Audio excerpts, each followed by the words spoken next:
आज सम्मानित होने वाले सभी बच्चों को मैं बहुत बहुत बधाई देता हूं, शुभकामनाएं देता हूं। आज इस अवसर पर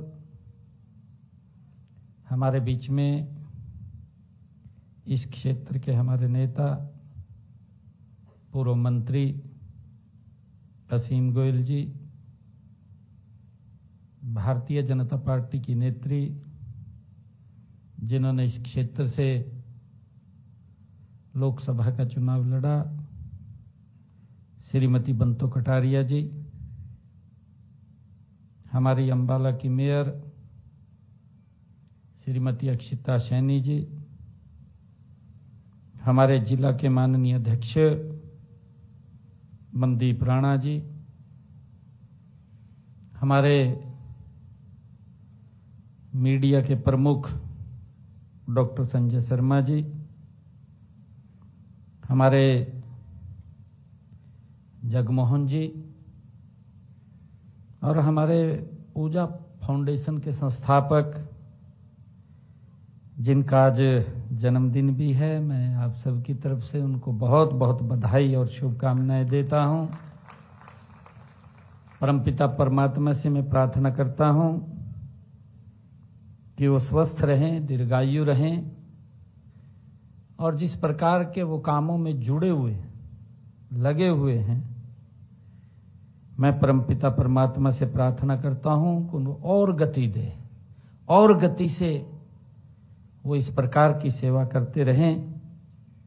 ऐसे आदरणीय विनोद कुमार जी, हमारे HPSC के प्रदेश के माननीय अध्यक्ष सुरेश चंद्र जी, हमारे ऋषभ जी, प्रशांत मुजाल जी, सौरभ कपूर जी, डॉक्टर विकास कोहली जी, राजीव मेहता जी, सभी हमारे 10th और 12th के सभी उत्कृष्ट विद्यार्थीगण और उनके अभिभावकगण, अंबाला की यहाँ पर उपस्थित सभी प्रतिष्ठित महानुभाव, सभी युवा साथी, आप सबको मैं दोनों हाथ जोड़ करके प्रणाम करता हूं। आप सबका दिल से धन्यवाद करता हूं। साथियों, आज इस सभागार में हमारे जो विद्यार्थी हैं, जिनकी मेहनत तपस्या से आज आप ये मुकाम हासिल कर रहे हैं, ये विकसित भारत, विकसित हरियाणा का उज्जवल भविष्य मुझे दिखाई दे रहा है। मैं आप सबको बहुत बहुत बधाई देता हूं। आपके बीच में वो भविष्य दिखाई दे रहा है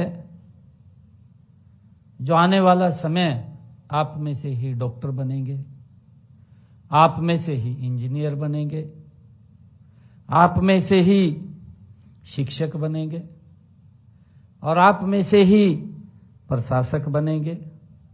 साथियों, वो भविष्य आपके बीच में दिखाई दे रहा है और मैं किसी के भीतर इस देश का नेतृत्व करने वाला भी भविष्य हमारे बीच में बैठा है।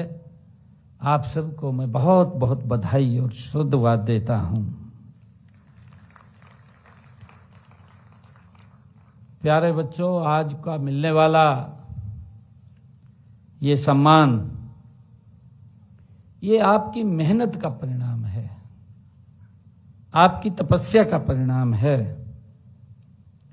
आपके माता पिता के त्याग का ये अभिनंदन है। हम सब इसको जानते भी हैं।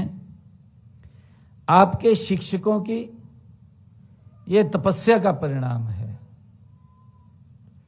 मैं जो हमारे बच्चे आज पुरस्कार प्राप्त करेंगे, आप सभी मेधावी छात्र छात्राओं को बहुत बहुत बधाई और शुभकामनाएं देता हूं। विशेष तौर से मैं आज पूजा फाउंडेशन को भी हृदय से बधाई देता हूं, उनको शुभकामनाएं देता हूं। आप हर वर्ष इस प्रकार के प्रतिभावान बच्चों को सम्मानित करने का काम करते हैं, क्योंकि मुझे पिछले वर्ष भी इस कार्यक्रम के साथ जुड़ने का मौका मिला था और उन सब बच्चों को बधाई देने का मुझे अवसर मिला था। इस वर्ष भी आपने उत्कृष्ट शिक्षा पुरस्कार के माध्यम से प्रतिभा के सम्मान को, इस परंपरा को आगे बढ़ाने का आप काम कर रहे हैं। मुझे खुशी है कि आपकी ये संस्था अंबाला जिले के लगभग 70 से अधिक विद्यालयों में 10वीं और 12वीं तथा विभिन्न प्रतियोगी परीक्षाओं में उत्कृष्टता का प्रदर्शन करने वाले 250 से अधिक विद्यार्थियों को एक मंच पर सम्मानित करने का आप सराहनीय कार्य आपने किया है। मुझे खुशी है कि है समाज में परिश्रम की प्रतिष्ठा स्थापित करने का एक अभियान है।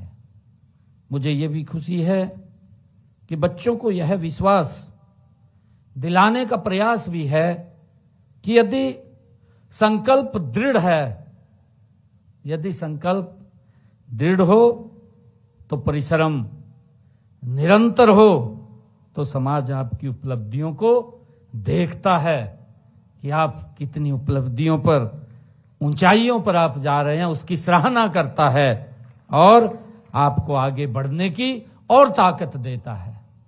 समाज आपके साथ खड़ा होता है। मुझे खुशी है इस बात की। पूजा फाउंडेशन ने अपने नाम से, अपने कर्म से सार्थक किया है। मैं पूजा फाउंडेशन की पूरी टीम को बहुत बहुत बधाई और शुभकामनाएं देता हूं। हमारे संस्कारों में पूजा का अर्थ आराधना के साथ किसी श्रेष्ठ उद्देश्य के प्रति पूर्ण सम्मान समर्पण भी है।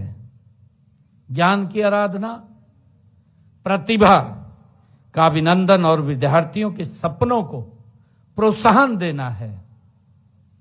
युवा साथियों, राष्ट्र की सच्ची पूजा है। इसी दृष्टि से आप सर्वश्रेष्ठ पुरस्कार बांटने के साथ विद्यार्थियों में आत्म सम्मान भी जगाने का काम कर रहे हैं। मैं पूजा फाउंडेशन से जुड़े प्रत्येक सेवाभावी व्यक्ति को हृदय से बहुत बहुत बधाई और शुभकामनाएं देता हूं। युवा साथियों, परीक्षा में अच्छे अंक प्राप्त करना महत्वपूर्ण नहीं है, लेकिन जीवन की सबसे बड़ी परीक्षा आपके सम्मान की है। जहां आप अंक प्राप्त करते हैं तो वहां आपका सम्मान भी है। अंक आपको एक अवसर दे सकते हैं, परंतु आपका आचरण आपको पहचान देता है।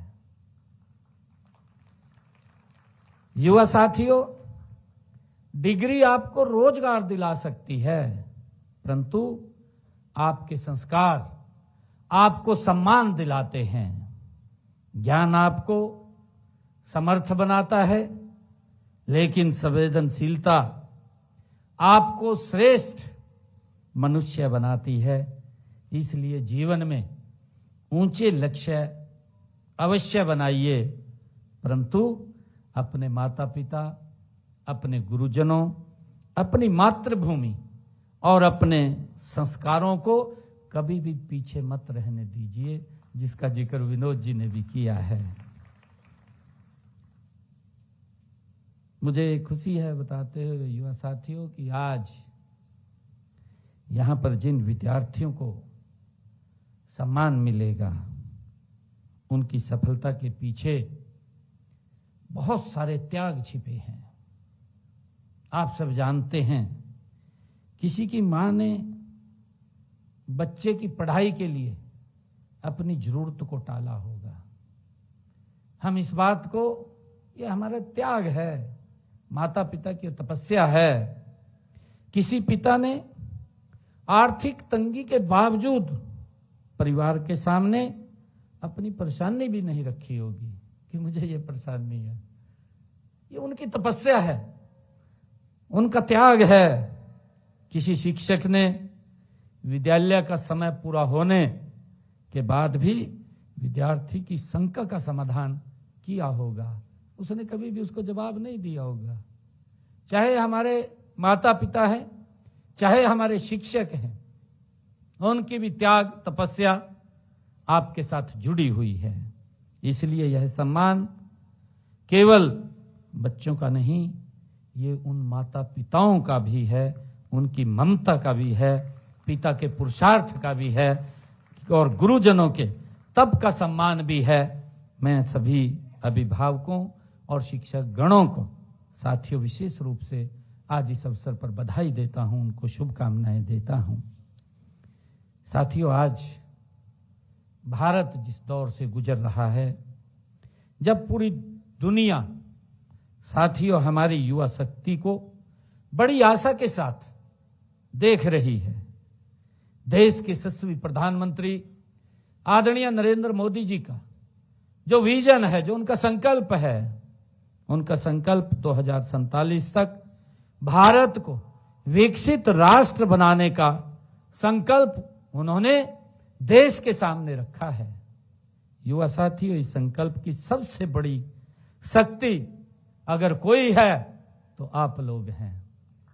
आप इस बात को जानिए कि जब 2047 आएगा तो उस समय आपके हाथों में इस देश की कमान होगी, किसी रूप में हो।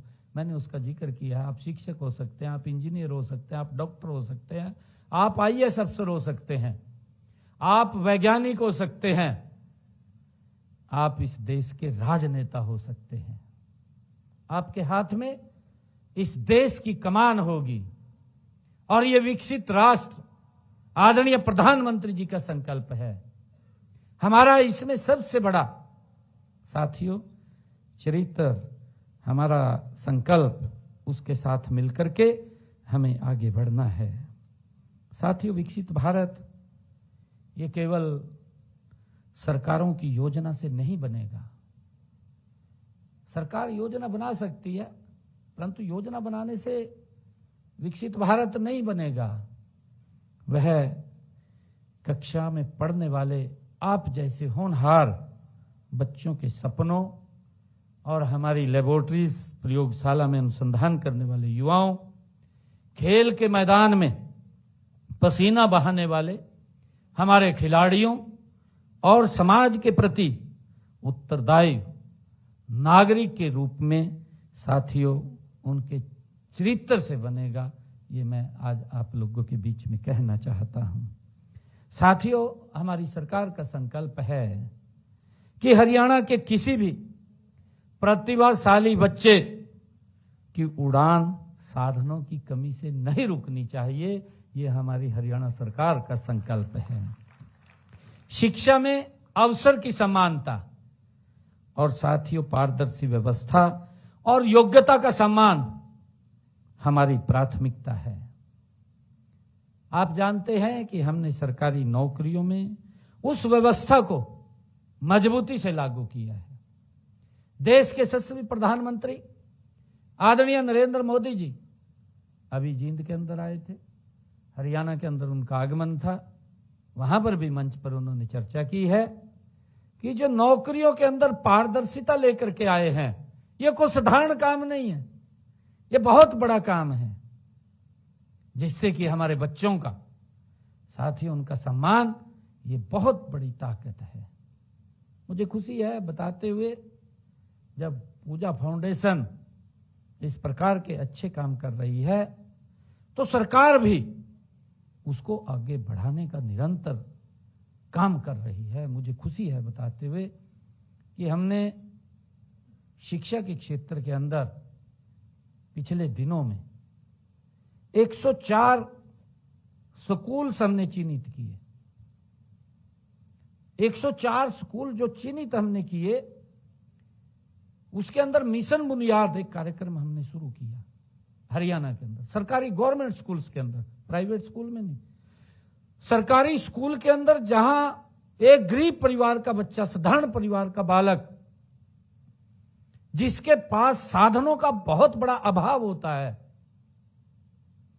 हमारे पास सब प्रतिभा की कोई कमी नहीं है, उसको मंच चाहिए, और जब मंच मिलता है तो उसकी प्रतिभा प्रदेश और देश के सामने उभर करके सामने आती है, और उसका बहुत बड़ा साथियों मन को भी सुकून मिलता है। हमने 104 स्कूलों को चिन्हित किया, मिशन बुनियाद उसमें कार्यक्रम शुरू किया।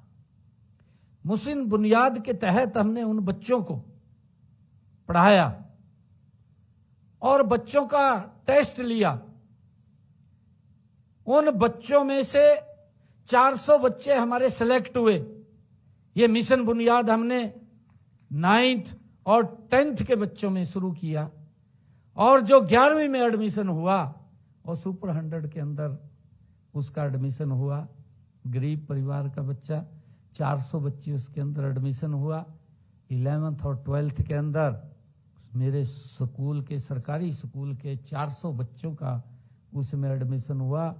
उन बच्चों को जो शिक्षा उस स्कूल के अंदर दी जाती है, वो वर्चुअली 9th और 10th के बच्चों को भी पढ़ाया जाता है, और उसी के बीच से ही उन बच्चों का टेस्ट लेकर के सुपर 100 के अंदर हम बच्चों को लेकर के आते हैं। मुझे खुशी है 400 बच्चों के अंदर से, अब जब रिजल्ट आया मैंने उनके माँ बाप को भी बुलाया था, सीएम हाउस में बुलाया था, उन बच्चों को बुलाया था, उनको मैंने सम्मानित भी किया।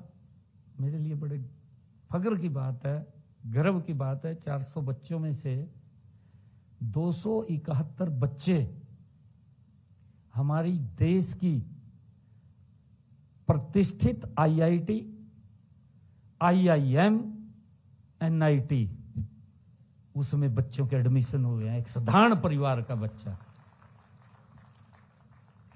उन बच्चों में से जब ये नीट की परीक्षा का परिणाम आया, 61 बच्चे हमारे उसमें नीट के अंदर सेलेक्ट हुए हैं। ये साधारण परिवार के बच्चे हैं।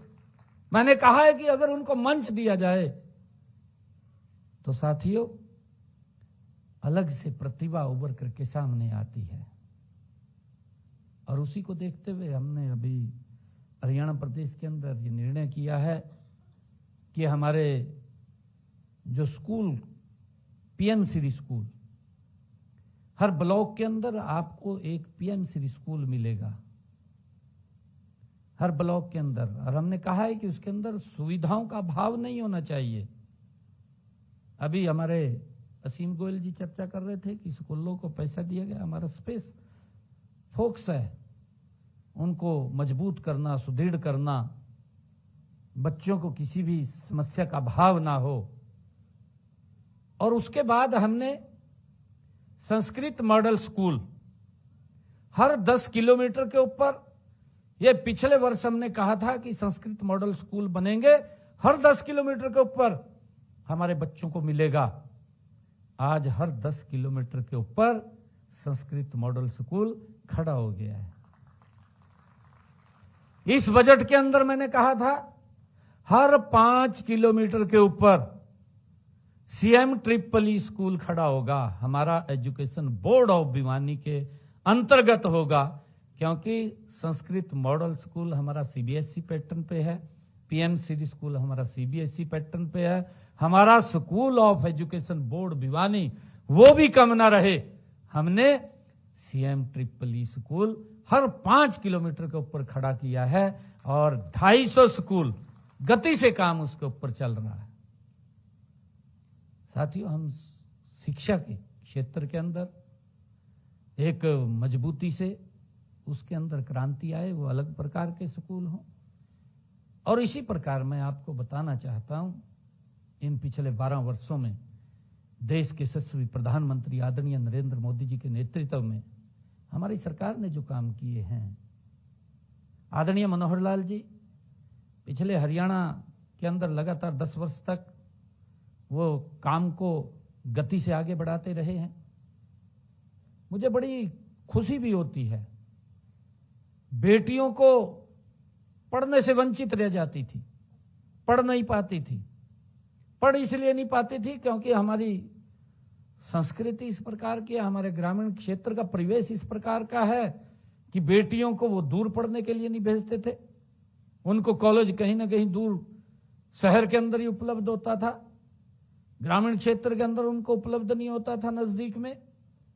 परंतु इस बात की भी चिंता की गई, चिंता ये की गई कि कोई बेटी पढ़ने से वंचित न रहे।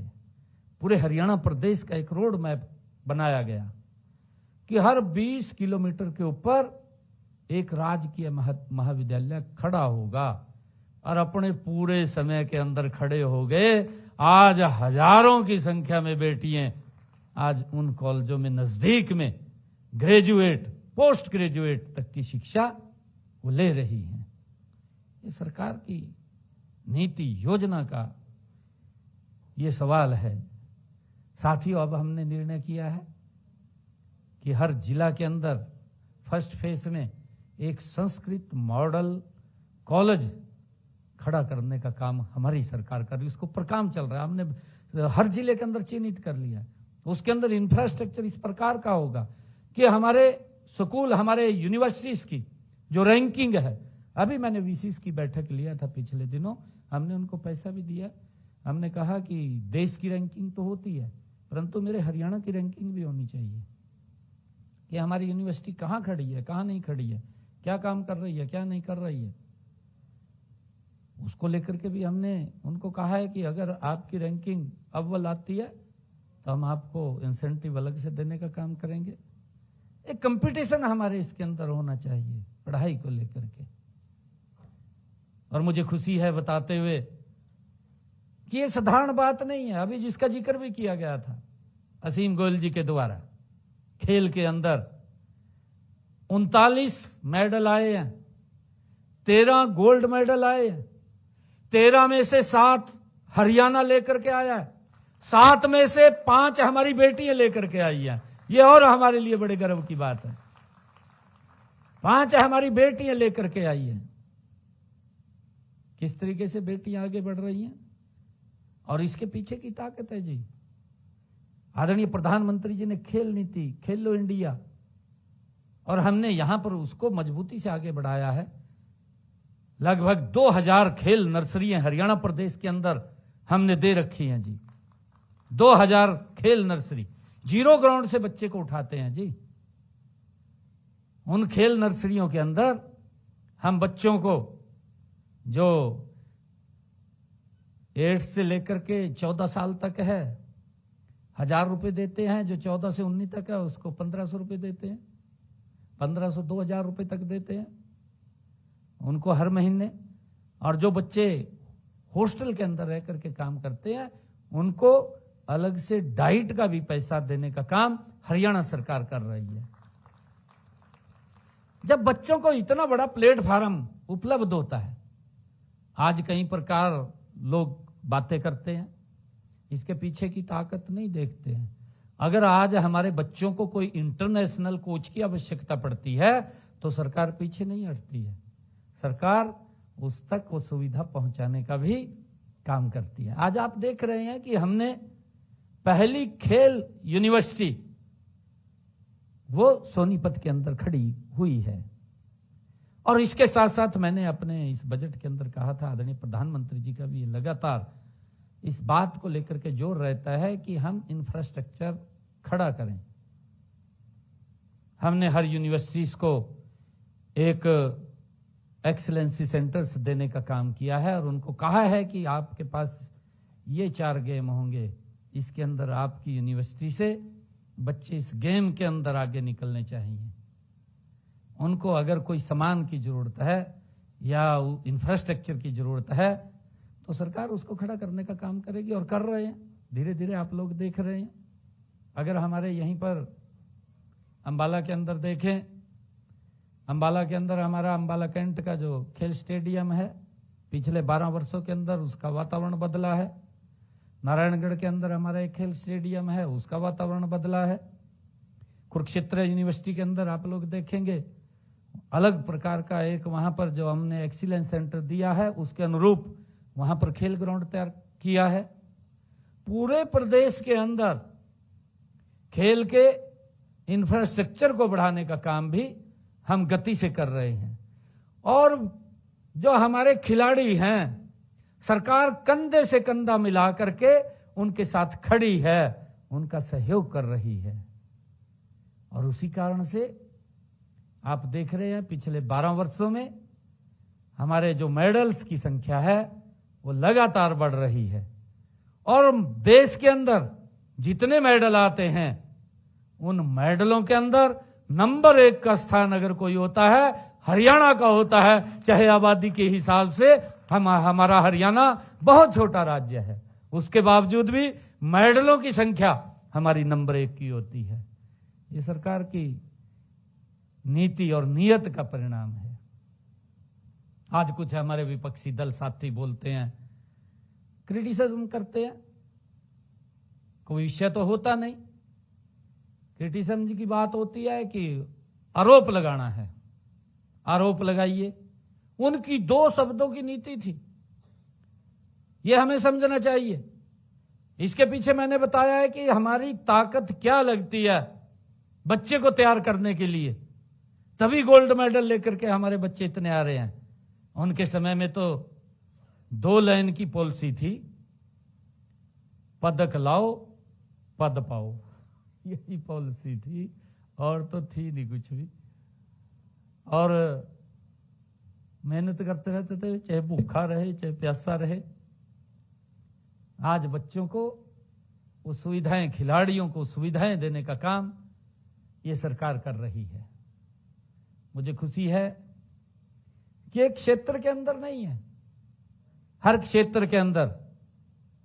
मैंने पिछले दिनों अधिकारियों की बैठक बुला करके कहा कि हमारे जो हॉस्पिटल्स हैं उनकी व्यवस्था चुस्त दुरुस्त होनी चाहिए। उनकी व्यवस्था ऐसी होनी चाहिए कि हमारे उस डिस्ट्रिक्ट हॉस्पिटल के अंदर जो सुविधाएं प्राइवेट हॉस्पिटल में मिलती हैं उससे अच्छी सुविधा हमारे सरकारी हॉस्पिटल में डिस्ट्रिक्ट के ऊपर मिलनी चाहिए। और मुझे खुशी है कि हमने जब ये बात कही, आज 16 डिस्ट्रिक्ट के अंदर हमारे सिविल हॉस्पिटल उस लेवल के ऊपर आकर के खड़े हो गए। जो सुविधाएं वहां के प्राइवेट हॉस्पिटल में मिलती हैं वो सारी सुविधाएं लोगों को सरकारी हॉस्पिटल के अंदर मिलती हैं। धीरे धीरे करके हमारी सरकार गति से आगे बढ़ रही है। अभी आप लोगों के सामने एक इतना बड़ा एजिटेशन किया गया। दरअसल मैं आप इस बात को कहना चाहूंगा कि देश के अंदर 2 विचारधाराओं की लड़ाई है। एक विचार है इस देश को कैसे आगे बढ़ाना है, इस देश को दुनिया का नंबर 1 का देश बनाना है, यह विचार है नरेंद्र मोदी जी लेकर के चल रहे हैं। दूसरा विचार आपके सामने है, भाई कोई छोटा समय नहीं मिला, एक परिवार को 55 साल तक देश के ऊपर शासन करने का समय मिला। कोई छोटा समय नहीं मिला, 55 साल तक एक परिवार शासन करता रहा देश के ऊपर। आज भी 55 साल के बाद मेरे देश के अंदर सुविधाओं का अभाव, आतंकवाद हमारी एलओसी को क्रॉस करके हमारे निहत्थे लोगों को साथियों मार करके चला जाता था। एक भय का वातावरण देश के अंदर रहता था। मोदी जी के नेतृत्व में भय का वातावरण खत्म हुआ है। आतंकवादी अगर घुसने की कुचेष्टा भी करता है तो उसके घर के अंदर जाकर के सबक सिखाने का काम अगर किसी ने किया है तो नरेंद्र मोदी जी जैसा व्यक्तित्व है। साथियों, हमारी संस्कृति का विस्तार किया है, आप देख रहे हैं, जिसका जिक्र भी किया गया। धारा 370-35 से पूरा देश उसको भुगत रहा था, परंतु अगर उसको समाप्त करने का काम किसी ने किया है, ये भारत मां का लाल नरेंद्र मोदी है, जिसने कहा उसको पूरा किया है। आज भी वो विचार, आज भी वो दूसरा विचार, मैंने कहा है कि दो विचारधाराएं देश के अंदर काम कर रही हैं। वो दूसरा विचार आज भी खड़ा होकर के मंचों पर एक बात बोलता है कि हमारी सरकार आएगी, धारा 370 को हम वापस फिर रिस्टोर कर देंगे। ये बात उन्होंने कही है, उनके नेताओं ने कही है। देश अब उनको समय देने वाला नहीं है, क्योंकि किस विचार को लेकर के वो काम करते हैं। भाई आज तो पेपर लीक नहीं हुआ, इतने लंबे समय से पेपर लीक होते रहे।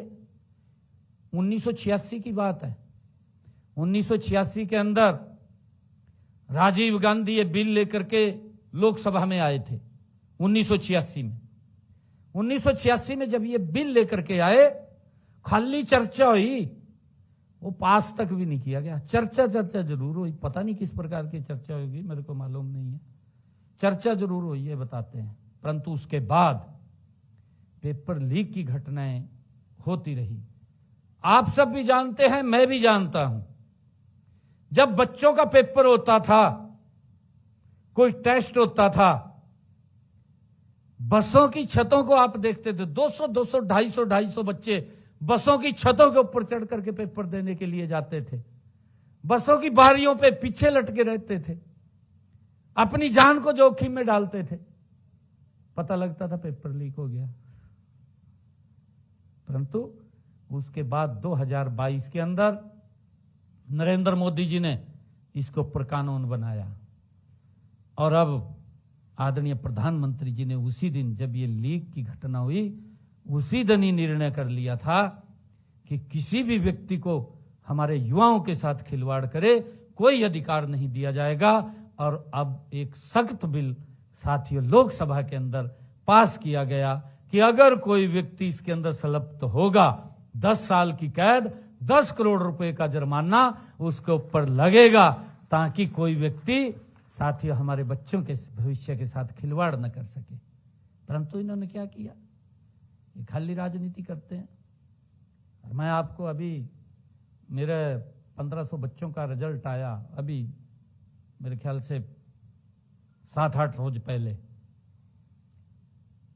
एक भी बच्चा, मैंने मंच के ऊपर खड़ा होकर के कहा, मैंने कहा भी एक भी बच्चा ये खड़ा होकर के कह दे कि मेरा 5 पैसे कहीं लगा या मैं किसी के पास सिफारिश के लिए गया, एक बच्चा कह दे।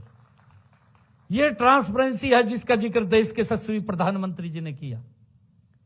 सेम डे पंजाब का भी एक रिजल्ट आया, एक्साइज इंस्पेक्टर का। उसके अंदर बच्चे कौन सेलेक्ट हुए? ये कांग्रेस की नीति रही है, कांग्रेस के सहयोगी दलों की यह नीति रही है। ये बात तो करते हैं ईमानदारी की, कट्टर ईमानदारी की बात करते हैं, जनता के सामने उनका चेहरा निकल करके आता है। उसके अंदर जो बच्चे पास हुए, शायद आपकी जानकारी में होगा, एक्साइज इंस्पेक्टर का रिजल्ट आया पंजाब के अंदर। उसके अंदर वो बच्चा पास हो गया जिसने अपने नाम के स्थान पर ये लिख दिया स्टेट बैंक ऑफ इंडिया। वो बच्चा एक्साइज इंस्पेक्टर लग गया। जिस बच्चे ने अपने नाम पे ये लिख दिया DPIS, वो बच्चा एक्साइज इंस्पेक्टर लग गया। ये पंजाब की बात है, अभी 5-6 रोज पहले रिजल्ट आया। जिस बच्चे ने अपने नाम पे लिखा फोटो PHOTO, एक्साइज इंस्पेक्टर लग गया। जिस बच्चे ने अपने नाम के आगे लिखा एक दिन कर्मा वाला, वो बच्चा एक्साइज इंस्पेक्टर लग गया। यहां तक नहीं, बहुत सारे बच्चों ने 2 फार्म भरे, अलग अलग सेंटर आए, दोनों जगह सेम डे पेपर होया, दोनों एक्साइज इंस्पेक्टर लग गए। ये गजब की बात है।